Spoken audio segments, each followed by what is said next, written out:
Hey coucou, je t'introduis ma vidéo parce qu'en fait je viens de me rendre compte qu'il y a un petit couac, donc je vais t'expliquer ce qui se passe.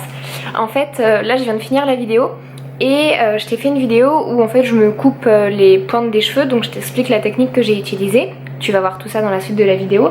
Et en fait je me suis rendu compte que dans la vidéo on allait probablement entendre un bruit, notamment au début de la vidéo, parce qu'après tu vas voir ça s'arrête. Et c'est un bruit un peu de moteur, de souffleuse en fait, parce que c'est une soufflerie. Et je me suis dit mince, peut-être que ça va déranger certains. Et du coup je me suis dit bah écoute, je vais vous expliquer ce que c'est que ce bruit, en espérant du coup, vu que vous savez ce que c'est que ce bruit, ça va moins vous déranger. Donc le bruit de la souffleuse en fait que tu vas entendre, c'est, et puis comme ça en même temps je te présente la nouvelle machine que je me suis achetée, je suis trop contente. Donc c'est en fait une machine qui est comme ça ressemble un peu à un four, tu vois. Tu peux régler ici la température, ici le temps, et il y a on-off. Et ça s'ouvre comme un four. C'est assez gros.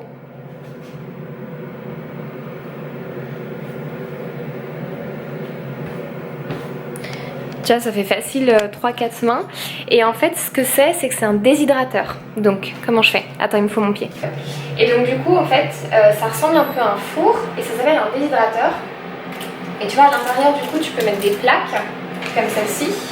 Hop, c'est les grilles en métal. Et là en fait je suis en train de déshydrater des copeaux de carottes.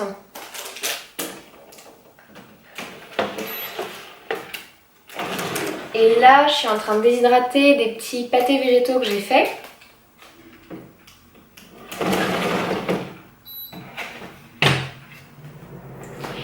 Et en fait tu vois c'est la température, elle est à 50 degrés. D'ailleurs je vais la baisser un peu, je vais la mettre à 40.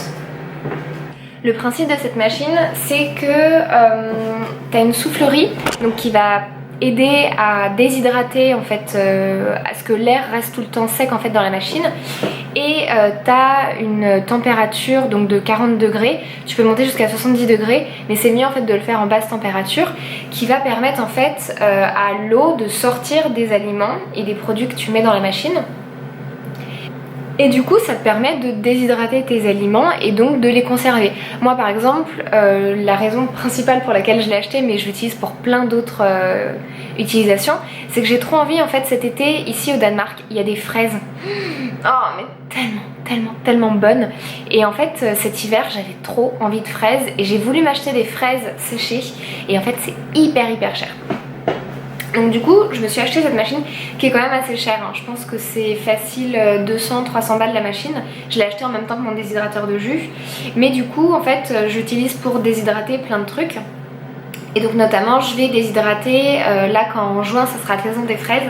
Je vais acheter une tonne de fraises et je vais les couper et je vais les déshydrater. Et après je pourrai les conserver en fait dans des petits bocaux. Et quand ça sera l'hiver, qu'il n'y aura pas de fraises à disposition, ben en fait je pourrai grignoter ces petites fraises. Je l'utilise aussi notamment pour... je viens de capter, moi je mange énormément d'oléagineux parce que j'ai besoin de beaucoup de minéraux, de gras. Et vu que je mange pas de vu que j'essaye de ne plus manger de produits animaux, en tout cas je mange quasiment plus de viande et je mange quasiment plus d'œufs et de fromage, mais j'ai eu un petit retour là parce qu'au niveau de ma santé je pense que c'était important. Et du coup j'essaye de trouver mon gras dans des sources végétales, dans des sources végétales. Et les oléagineux, donc tout ce qui est noix de Grenoble, noix de pécan, noix de macadamia, amandes, noisettes, quoi d'autre, pistaches. En fait c'est hyper riche en gras notamment, moi je sais que c'est pour le gras, c'est très dense, tu vois, c'est un truc hyper satisfaisant, ça croque sous la dent, enfin c'est vraiment un truc que j'adore.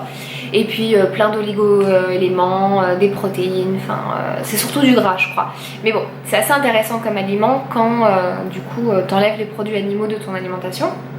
Mais le problème c'est que en fait j'avais du mal un peu à les digérer, parfois ça passait pas trop et j'ai capté que je faisais deux erreurs. La première erreur c'est que je les mangeais tout le temps avec des fruits et en fait apparemment il faut pas mélanger les fruits avec les oléagineux parce que les fruits ça doit se digérer rapidement parce que comme c'est sucré sinon ça te reste en fait trop longtemps dans les intestins et du coup en fait ça va fermenter et après ça va te faire des gaz et ça va te faire mal au ventre et ça va faire que tu pètes beaucoup. Et la deuxième raison c'est qu'en fait ces noix-là, elles ont des inhibiteurs de digestion parce que le but en fait d'un oléagineux, d'une noix, d'une graine, c'est de pas se faire complètement défoncer la gueule par ton système digestif pour ressortir quand tu fais caca et pour après pouvoir en fait naturellement dans une forêt tu vas permettre à une nouvelle plante en fait de venir. Donc du coup tous ces noix, ces graines, ces oléagineux, en fait ce sont des aliments qui ont des inhibiteurs de digestion à leur surface. Et du coup il faut les faire tremper dans de l'eau pendant 1 heure voire une nuit, ça dépend, pour après pouvoir les consommer. Mais le problème c'est qu'après le truc il est imbibé d'eau et moi j'aime pas en fait. Moi ce que j'aime dans ces aliments c'est qu'il y a un côté croustillant, qu'il y a de la densité, j'ai pas envie de manger un truc tout mou tu vois. Et du coup avec cette machine en fait tu peux les faire tremper pour inactiver du coup les inhibiteurs de la digestion, mais après tu peux les faire ressécher pour que ça redevienne un truc du coup croustillant comme j'aime. Et du coup ça c'est hyper pratique. L'autre utilisation que je fais avec c'est du coup ces machins là, ça tu vois, cette espèce de poudre de légumes, en fait c'est les fibres. Hop, je t'ai fait une autre vidéo qui je pense c'est pas encore sortie, je pense que je vais d'abord sortir l'histoire de mes cheveux et après je te sortirai cette vidéo, mais et après je sortirai la vidéo où je t'explique, enfin je sais pas en fait dans quel ordre ça sortira, tu verras bien. C'est peut-être pas encore sorti, mais en fait je suis en train de complètement réformer mon alimentation et notamment de faire des jus de légumes.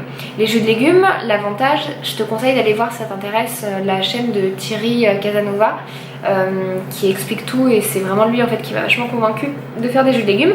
Et en gros ce qu'il dit c'est qu'avec les jus de légumes, ce qui est cool c'est que tu peux... Attends je vais m'attacher les cheveux.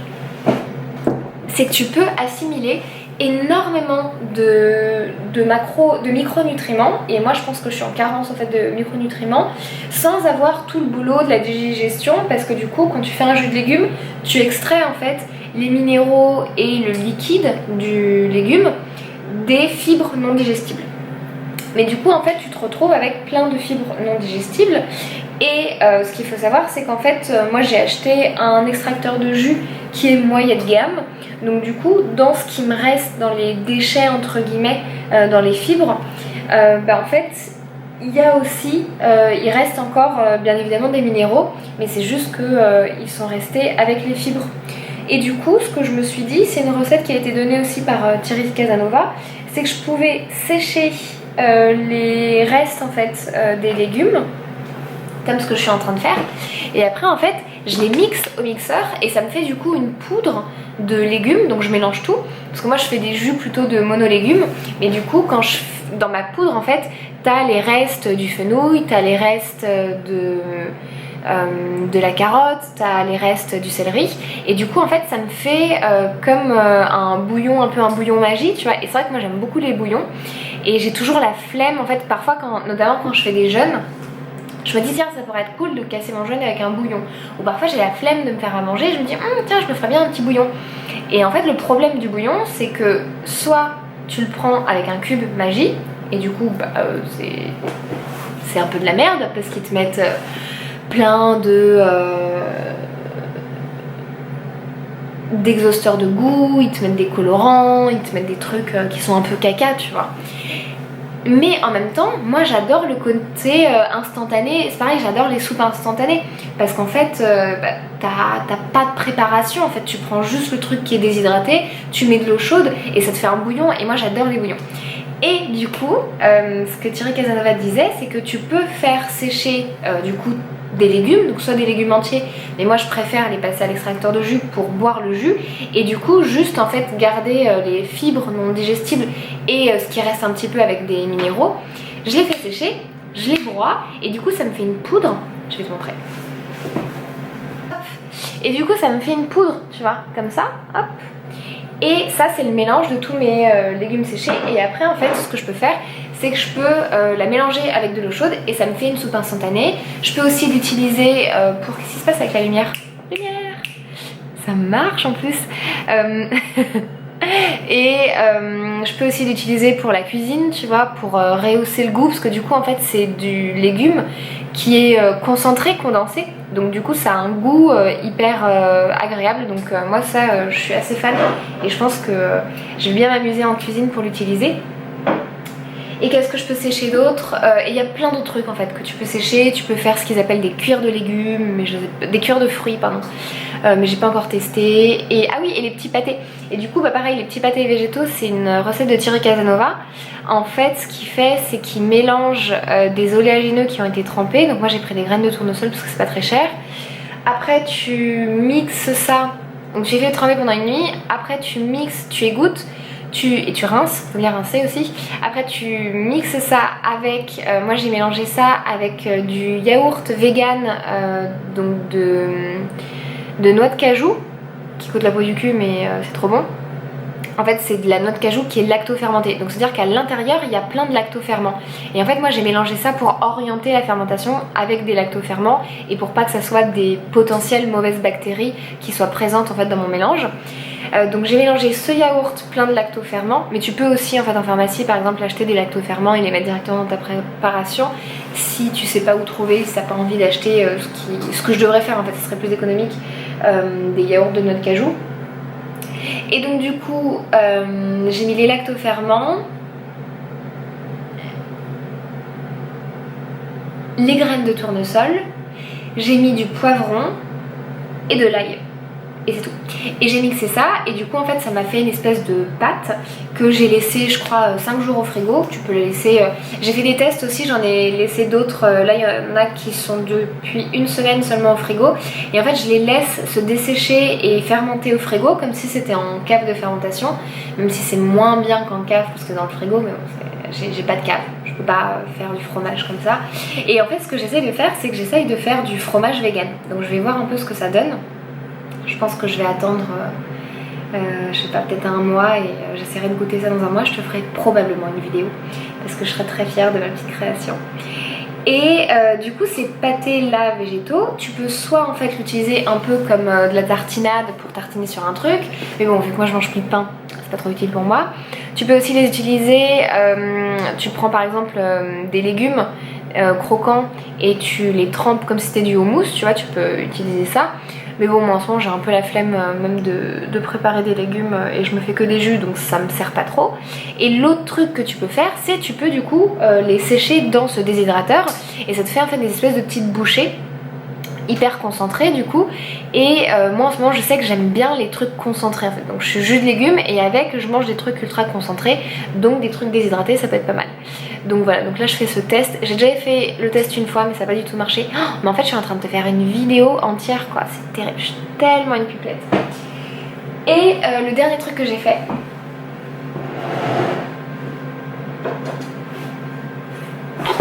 c'est ça, tu vois rien. C'est des tomates séchées. Hop, regarde. C'est pas trop stylé. Elles sont tellement bonnes. Et franchement, c'est pas mal.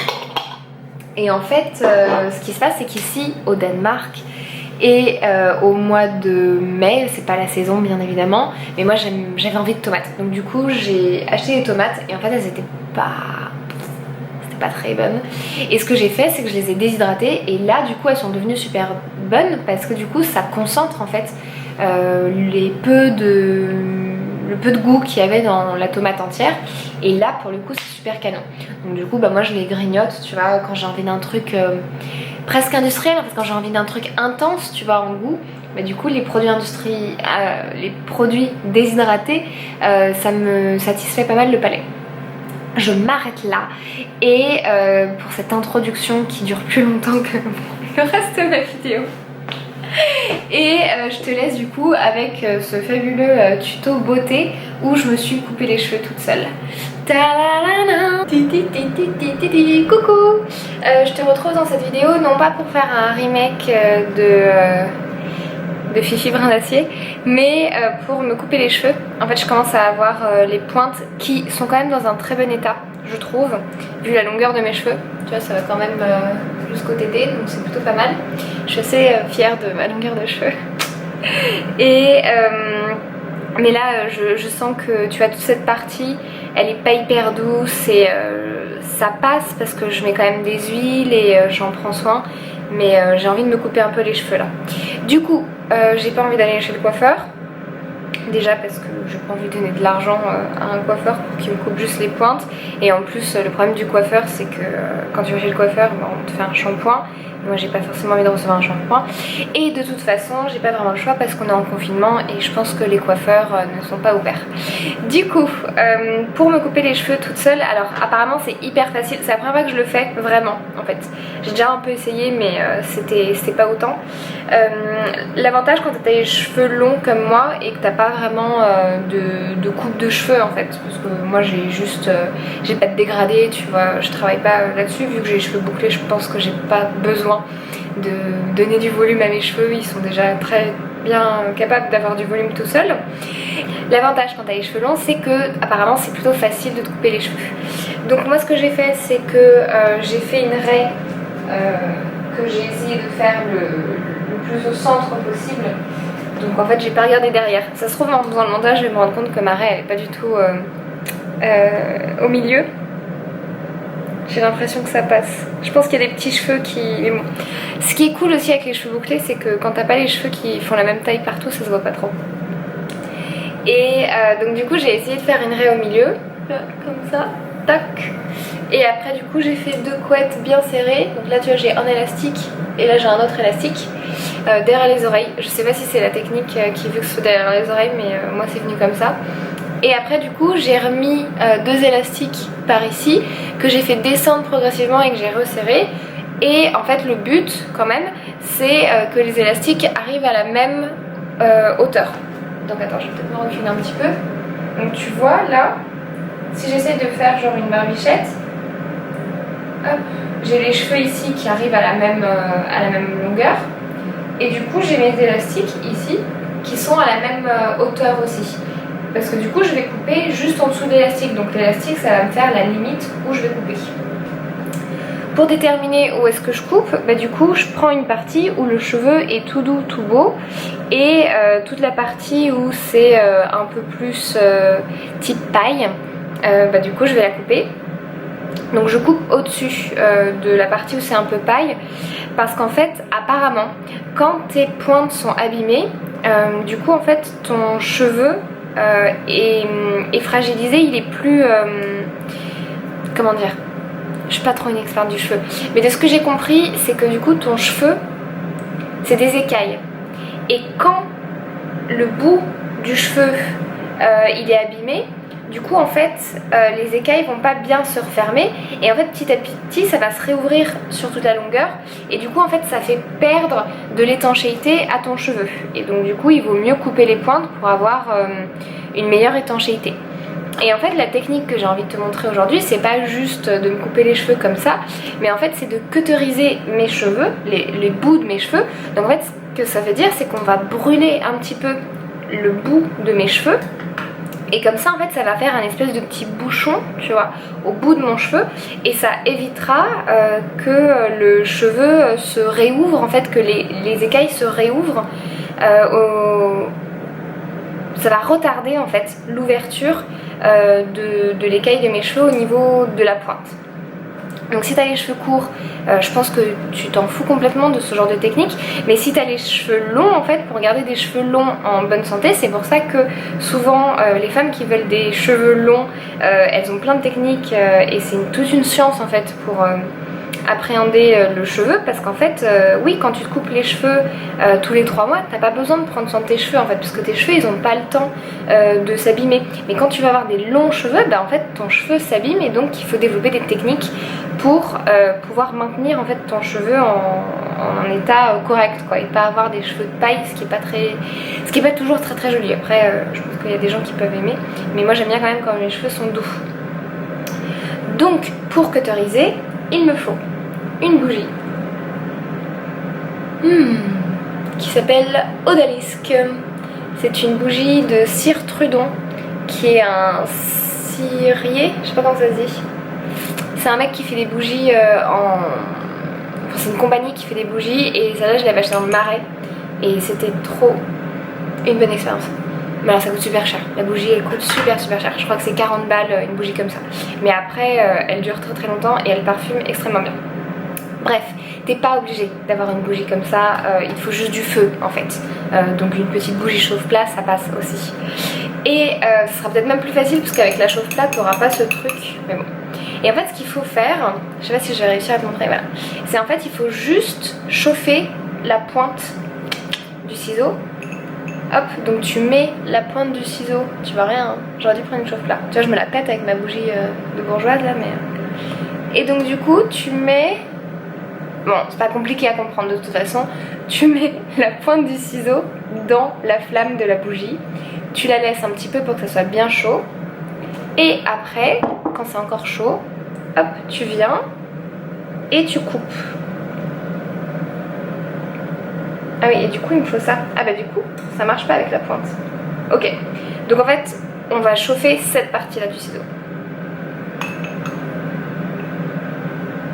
Et là c'est impossible avec cette bougie à la con. Ok, je vais chercher une chauffe-plat. Donc, tu peux garder la bougie qui sent bon sur le côté, mais je te conseille une bougie chauffe-plat, ça sera plus facile. Hein? Et donc, tu prends la bougie chauffe-plat et tu chauffes, donc pour moi, alors oui, aussi, c'est des ciseaux d'école. Hein, j'ai bien évidemment pas des ciseaux professionnels de coiffeur parce que je me coupe les pointes une fois tous les 2 ans, donc j'ai pas du tout investi. Faut que j'arrête de parler parce que du coup ça fait bouger la bougie, la flamme. Tu peux couper la flamme, regarde. Hop. Hop. Ah c'est marrant, ça fait mal de la fumée. Bon, allez. On se concentre. Ok, bon là je pense que c'est bien chaud. Ok. Et donc maintenant, je coupe.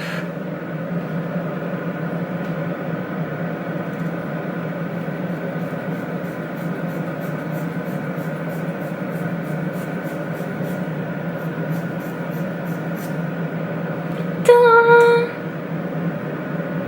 Ça ne sent pas le cramé. Ça ne sent pas le cochon cramé. Ok. Alors du coup, parce que t'as vu ma technique, c'est pas de la vraie technique de coiffeur, ça me fait une petite touffe comme ça. Donc je vais recouper encore un peu. Donc je réchauffe et je reviens couper. Pour que ça soit droit quand même. Putain c'est galère, hein, c'est pas du tout droit. Donc je réchauffe encore. Et je recoupe.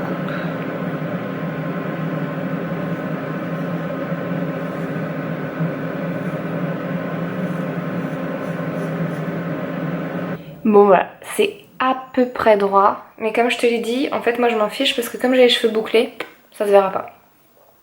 Et du coup, il faut que je coupe l'autre côté. Donc, rebelote, on chauffe la lame. Bon, ça passe, hein. Voilà, ça c'est mes petits bouts. Je pense qu'ils sont pas exactement à la même longueur. Mais je crois que ça va. Hein. Attends, je vais regarder dans le miroir.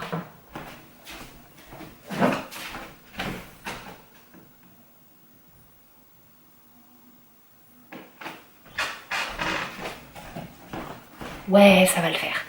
Ok, donc du coup, hop.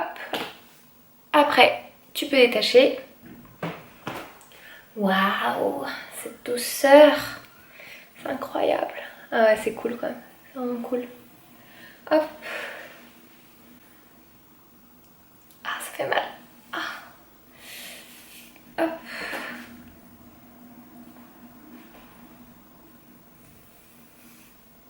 Voilà.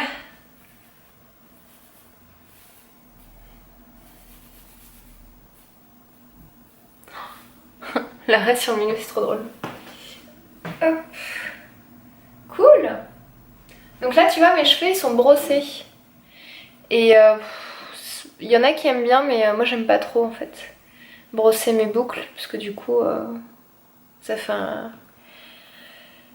Bah, ça casse les boucles en fait. Et ça fait plus de volume. Et moi j'aime bien quand il y a un peu moins de volume. On s'arrête là. Si tu veux les conseils d'une experte, je te conseille d'aller sur la chaîne d'Alice Boucher, qui est la personne de qui j'ai appris cette technique. Je te mets le lien en bas de la vidéo. Et puis on va s'arrêter là. Je te dis à bientôt. Ciao ciao.